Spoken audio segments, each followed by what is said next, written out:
Tchaikovsky Apocalypse rails are not instruments. Yes, they are, and I'm going to use 21 of them. Tchaikovsky, no. Tchaikovsky, yes. Tchaikovsky, always yes.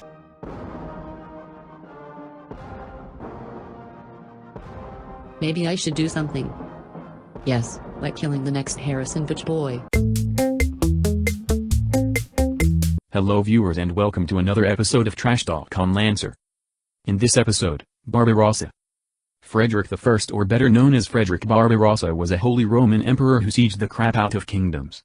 The name Barbarossa came from some Italian cities he tried to rule. Barba means beard, Rossa means red, Barbarossa means you know what, and Frederick had one mighty ass beard.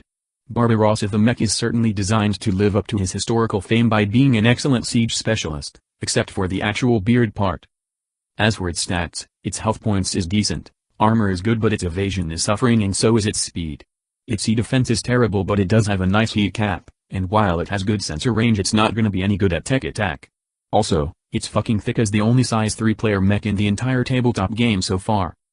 As for its traits, Barbarossa has not 2, not 3 but 4 of them. Heavy frame just makes sure you can't be kicked around by smaller people because you are too thick. Blast plating makes you resistant to explosive damage. Sounds good until you realize barely any enemies do explosive damage. Colossus allows you to be used as hard cover by allied characters. And slow makes it more difficult for you on agility checks and saves. Essentially, you suck at dodging explosions or moving. While those traits might not sound interesting, Barbarossa still can pack an armory with its 3 weapons mounts, 2 main and a heavy, but it's on the lower side with its base system point number. As for its core power, Barbarossa has the Apocalypse Rail. Upon activating it, Barbarossa will begin charging its Apocalypse Rail, and when it finished charging, it will unleash an absolutely devastating firepower upon whatever its reticle is resting on. The problem? It has multiple flaws. 1. You have to wait for 6 episodes of Dragon Ball Z or 3 turns before firing at max firepower, 1 turn for minimum firepower, and that is not worth it. 2. You cannot move at all during charging, voluntarily or involuntarily. Otherwise, the charge bar will reset and you have to start all over again. 3. When you fire it, it must be the very first thing you do on your turn. You cannot even do protocol or overcharge before it. But if you can handle these 3 flaws, you got a big fucking gun. At maximum charge, you not only deal a ridiculous amount of damage, but anyone caught in the blast radius is also shredded and stunned from the attack. If they ever survive long enough to start moving again, they will find the ground they walk on is now rough terrain and burning them alive. Oh, and you technically can fire this gun more than once. Moving on to the rest of the license, the first section has siege stabilizers and roller charges. Siege stabilizers extend your weapon range when you activate it. However, you are immobilized when it is activated, and you can't use melee weapon and fire within range 5 either. I would also like to remind you that when I said it extends your weapon range, I means range. Not line, not cone, and not burst, only range gets extended. Roller charges are special rolling explosives with 2 modes. The first mode, roller grenade, send out a grenade that can roll over small cover or into small tunnel, knocking anyone back when it blew up. The second mode, bouncing mine, detonates when a flying character flies over it, dropping them onto the ground, slowing them down and making them unable to fly until the next turn. Aside from Barbarossa itself, you get autoloading drone and flak launcher in the second section.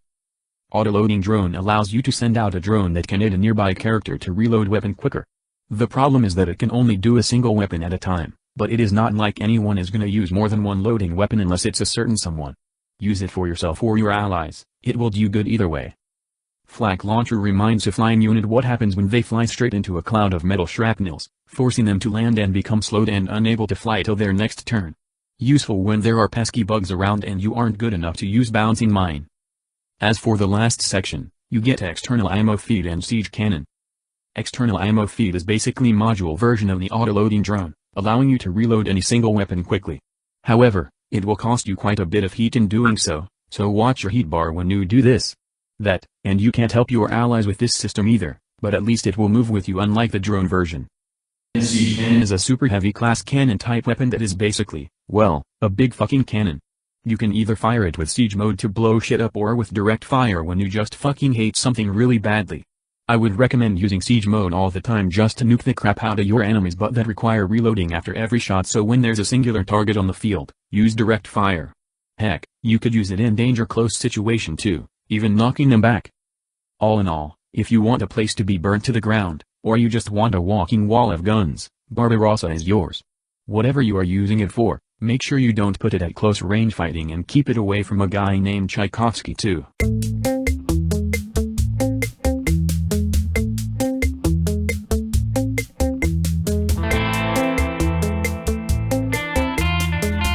Hello to all keen-eyed viewers. You probably have noticed that the video is still a minute long or something. That's because I want to say something. Like my Twitter account.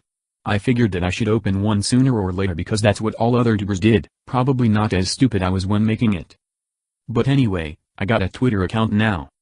However, that's not everything. I have decided that after reviewing one mech from each company, I should let you guys vote for the next one from a total of 29 mechs. Though I will only let you guys vote from 24 of them for now because the long-rim meshes have not been updated to the latest Lancer Rule edition yet. Anyway, that's true y'all for now and I hope to see you all next time.